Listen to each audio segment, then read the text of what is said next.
All I'm offering is the truth, nothing more. Let us dwell upon these great truths of the Bible. I am the Lord that healeth thee. If thou return to the Almighty, thou shalt be built up. The Lord will perfect that which concerneth me. Behold, I am the Lord, the God of all flesh. Is there anything too hard for me? I will restore health unto thee, and I will heal thee of thy wounds, saith the Lord. Who healeth all thy diseases? Who satisfieth thy mouth with good things? Who restoreth thy youth like the eagle? He sent his word and healed them, and delivered them from their destruction. I will put my spirit in you, and he shall live. Thou wilt keep him in perfect peace, whose mind is stayed on thee, because he trusteth in thee. Therefore I say unto thee, what things soever ye desire when ye pray, believe that ye receive them, and ye shall have them. All things are possible to him that believeth. Go thy way, thy faith hath made thee whole. Pray for one another, that ye may be healed. The prayer of a fervent, righteous man availeth much. I have heard thy prayer, I have seen thy tears. Behold, I will heal thee. A merry heart maketh a cheerful countenance, a broken spirit drieth the bones. The tongue of the wise is health, and Paul says, glorify God in your body. There is only one healing power. It is called by many names, such as God, infinite healing presence, divine love, divine providence, nature, the miraculous healing power, the life principle, as well as many others. This knowledge goes back into the dim recesses of the past. An inscription has been found written over ancient temples which reads, the doctor dresses the wound and God heals it. The healing presence of God is within you. No psychologist, minister, doctor, surgeon, priest, or psychiatrist heals anyone. For example, the surgeon removes a tumor, thereby removing the block, and making way for the healing power of God to restore you. The psychologist or psychiatrist endeavors to remove the mental block and encourages the patient to adopt a new mental attitude which tends to release the healing presence, flowing through the patient as harmony, health, and peace. The minister asks you to forgive yourself and others and to get in tune with the infinite by letting the healing power of love, peace, and goodwill flow through your subconscious mind, thereby cleansing all the negative patterns that may be lodged therein. This infinite healing presence of life has been called the Father in the Bible. It is the healing agent in all diseases, whether mental, emotional, or physical. The miraculous healing power in your subconscious mind is scientifically directed, can heal your mind, body, affairs of all disease and impediments when it is scientifically, consciously, and knowingly directed. This healing power will respond to you regardless of your race, creed, or color. It does not care whether you belong to any church or whether you have any creedal affiliations or not. You have had hundreds of healings since you were a child. You can recall how this healing presence brought curative results to cuts, burns, bruises, contusions, sprains, and so on. And in all probability, you did not aid the healing in any way by the application of external remedies. A few years ago, a young man from a local university came to see me with the complaint that he was constantly hearing spirit voices, that they made him do nasty things, and that they would not let him alone. Neither would they permit him to read the Bible or other spiritual books. He was convinced that he was talking to supernatural beings. This young man was clairaudient. Not knowing that all men possess this faculty to some degree, he began to think it was due to evil spirits. His superstitious beliefs caused him to ascribe it to departed spirits. Through constant worry, he became a monomaniac on the subject. His subconscious mind, dominated and controlled by an all-potent but false suggestion, gradually took over control and mastery of his objective faculties, and his reason abdicated its throne. He was what you would call mentally unbalanced, as are all men who allow their false beliefs to obtain the ascendancy. I explained to this university student that his subconscious mind is of tremendous importance and significance, that it can be influenced negatively and positively, but he had to make sure that he influenced it only positively, constructively, and harmoniously. The subconscious mind possesses transcendent powers, but it is at the same time amenable to good and bad suggestions. The explanation which I gave him made a profound impression on him. I gave him the following written prayer, which he was to repeat for 10 or 15 minutes, 3 or 4 times a day. God's love, peace, harmony, and wisdom flood my mind and heart. I love the truth, I hear the truth, and I know the truth. I know God is love, and his love surrounds me, enfolds me, and enwraps me. God's river of peace floods my mind, and I give thanks for my freedom. He repeated this prayer slowly, quietly, reverently, and with deep feeling, particularly prior to sleep. By identifying himself with harmony and peace, he brought about a rearrangement of the thought patterns and imagery of his mind. And a healing followed. He brought about a healing of the mind by repetition of these truths, coupled with faith and expectancy. My prayer for him was, John is thinking rightly. He is reflecting divine wisdom and divine intelligence in all his ways. His mind is the perfect mind of God, unchanging and eternal. He hears the voice of God, which is the inner voice of peace and love. God's river of peace governs his mind, and he is full of wisdom, poise, balance, and understanding. Whatever is vexing him is leaving him now, and I pronounce him free and at peace. At the end of a week, this young man was completely free and at peace.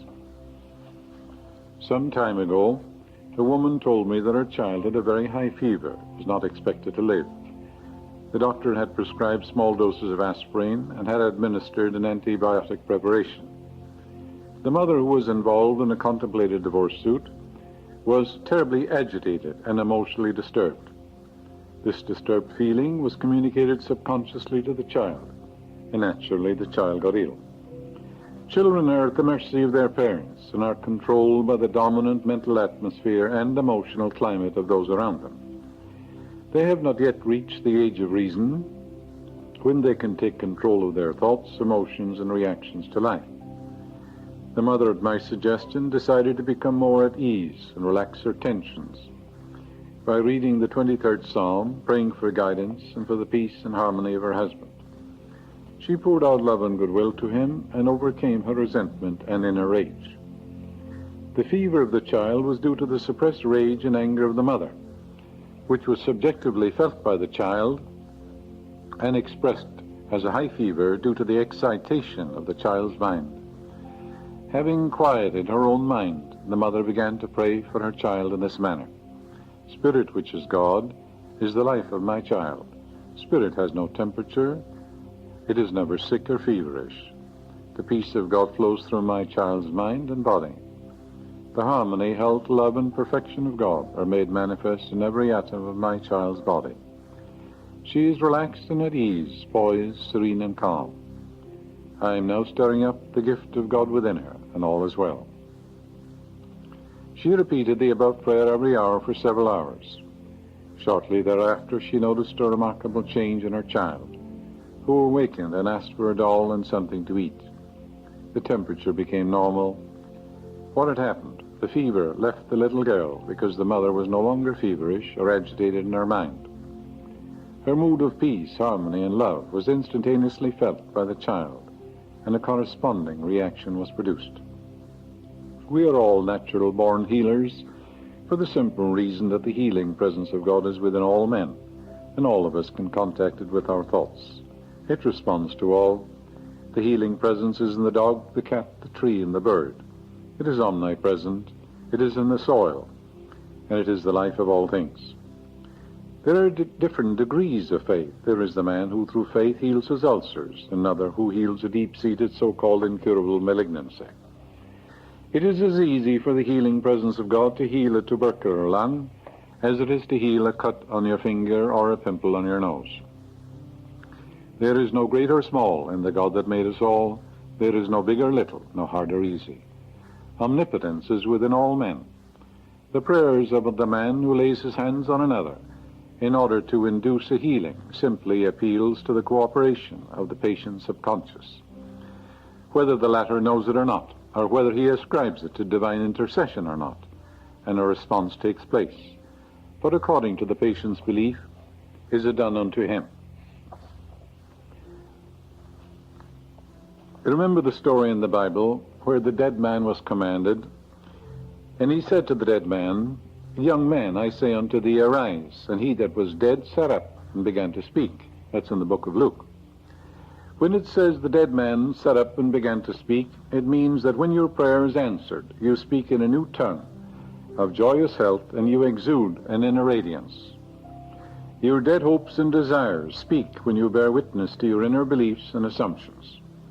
As a corollary to this, I would like to tell you about a young man I saw in Ireland a few years ago. He was a distant relative. He was in a comatose condition. His kidneys had not functioned for 3 days. His condition had been pronounced hopeless when I went to see him, accompanied by one of his brothers. I knew that he was a devout Catholic, and I said to him, Jesus is right here, and you see him. He is putting his hand out, and at this moment is laying his hand upon you, and you are being healed this moment. I repeated this several times, slowly, quietly, and positively. He was unconscious when I spoke, or in a comatose condition, was not consciously aware of either of us. He sat up in bed, however, opened his eyes, and said to both of us, Jesus was here, I know I am healed, I shall live. What had happened? This man's subconscious mind had accepted my statement that Jesus was there, and his subconscious projected that thought form, which of course he saw in his prayer book or in statues in the church. That is, this man's concept of Jesus was portrayed based upon what he saw in statues, paintings, and so on. He believed that Jesus was there in the flesh and that he had placed his hands upon him.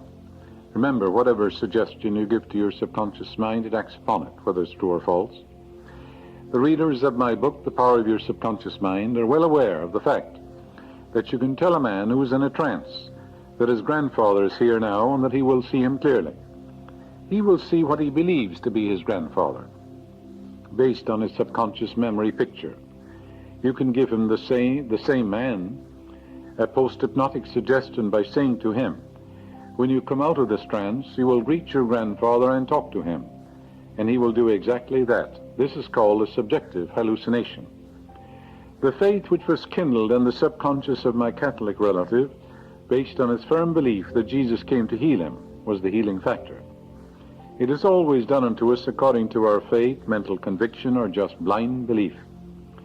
His subconscious mind was amenable to my suggestion. His deeper mind received and acted upon the idea I had implanted in his mind. In a sense, you could call such an incident the resurrection of the dead. It was the resurrection of his health and vitality, according to his belief was it done unto him.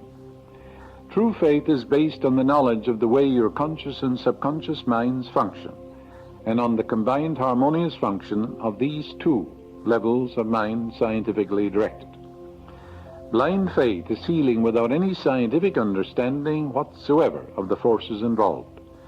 The voodoo doctor or witch doctor in the jungles of Africa heals by faith. So do the bones of dogs, believed to be the bones of saints by the believer, or anything else which moves man's mind from fear to faith. In all instances, regardless of the technique, modus operandi, process, incantation, or invocation offered to saints and spirits, it is the subconscious mind that does the healing. Whatever you believe is operative instantly in your subconscious mind. This is the law of mind. Be like the little 8-year-old boy in Sunday school. Eye drops were not clearing up his eye infection, and he prayed as follows: God, you made my eyes. I demand action. I want healing now. Hurry up. Thank you. He had a remarkable healing because of his simplicity, spontaneity, and childlike faith in God. Go thou and do likewise. Don't let the word incurable frighten you. Realize that you're dealing with the creative intelligence which made your body, and that although some men will say that healing is impossible, be assured that this infinite healing presence is instantly available. You can always draw on its power through the creative law of your own mind. Make use of this power now. Perform miracles in your life. Remember that a miracle cannot prove that which is impossible. It is a confirmation of that which is possible. With God all things are possible. I will restore health unto thee, and I will heal thee of thy wounds, saith the Lord. That's in Jeremiah. The word Lord in the Bible means the creative law of your own mind. There is a deep-lying healing principle which permeates the entire universe. that flows through your mental patterns, images, and choices, and objectifies them in form.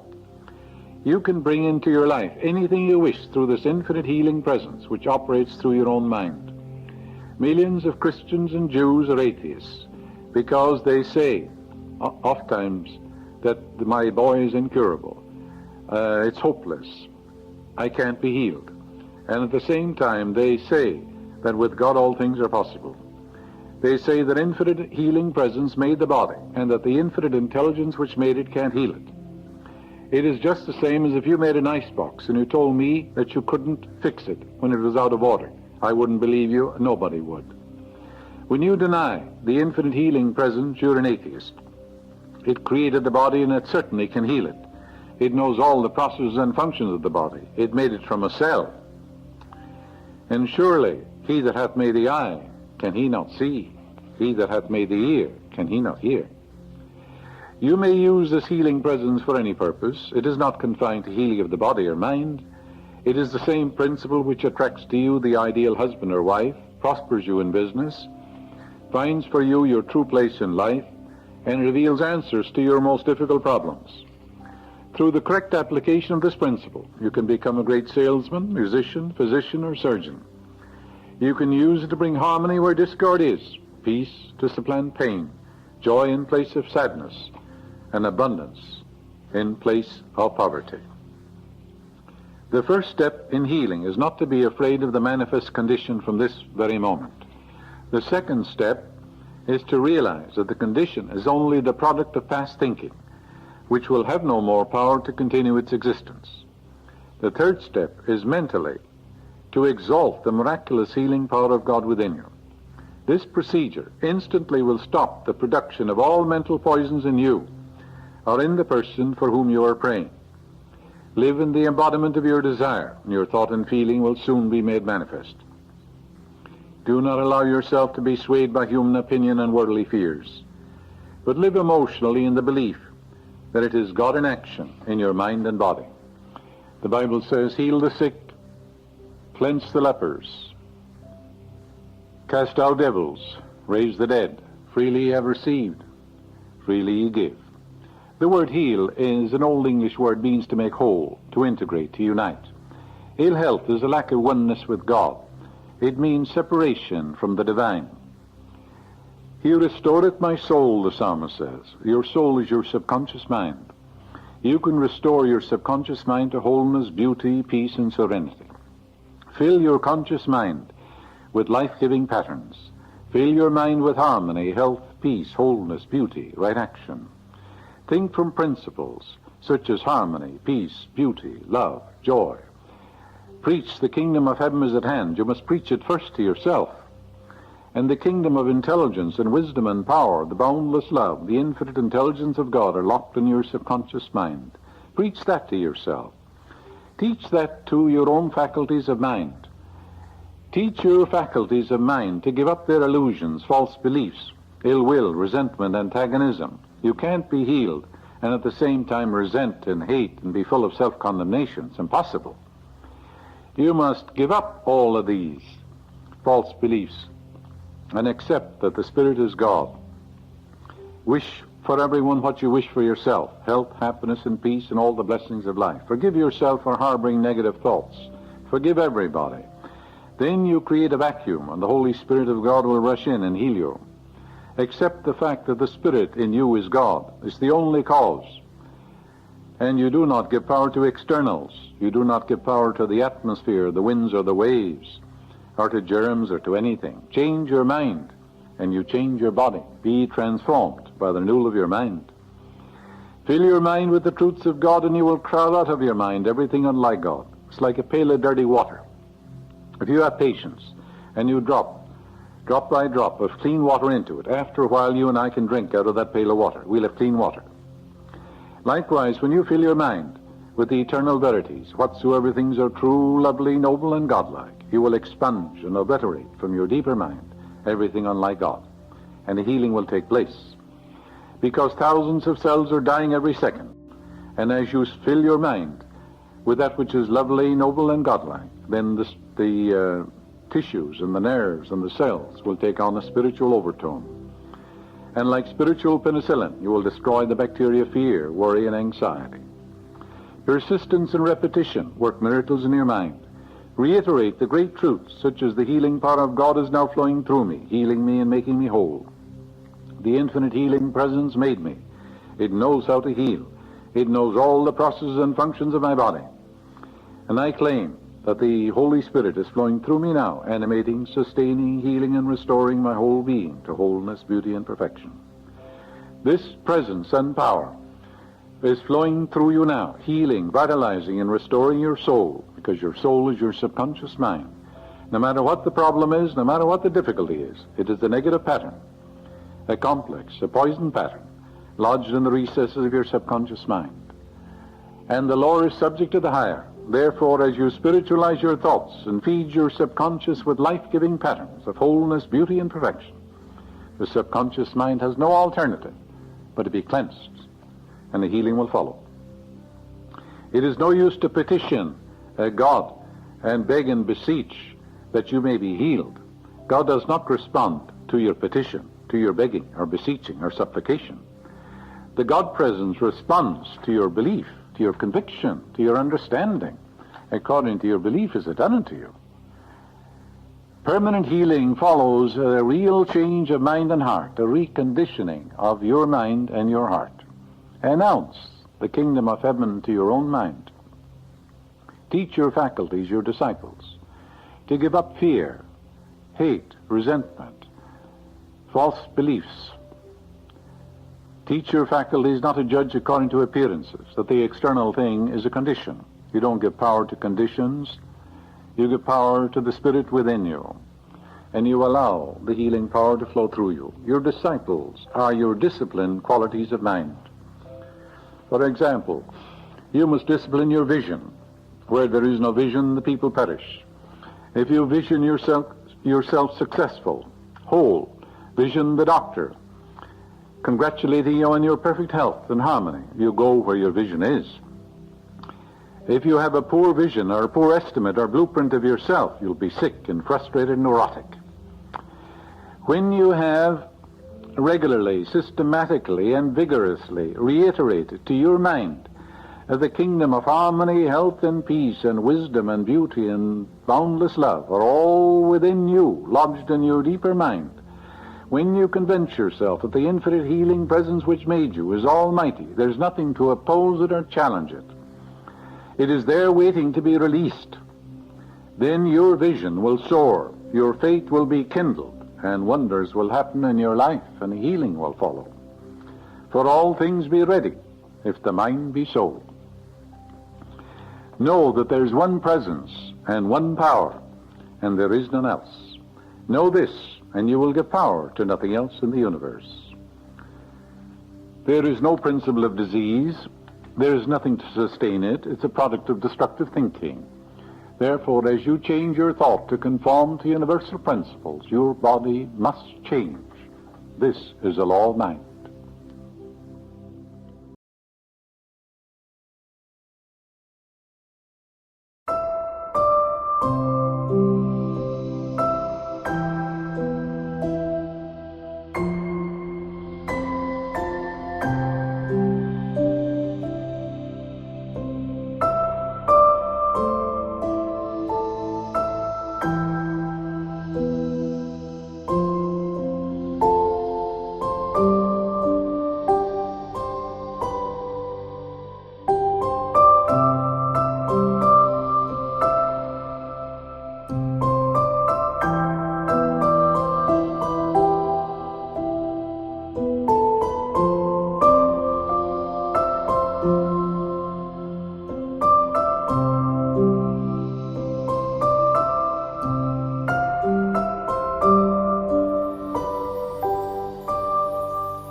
you.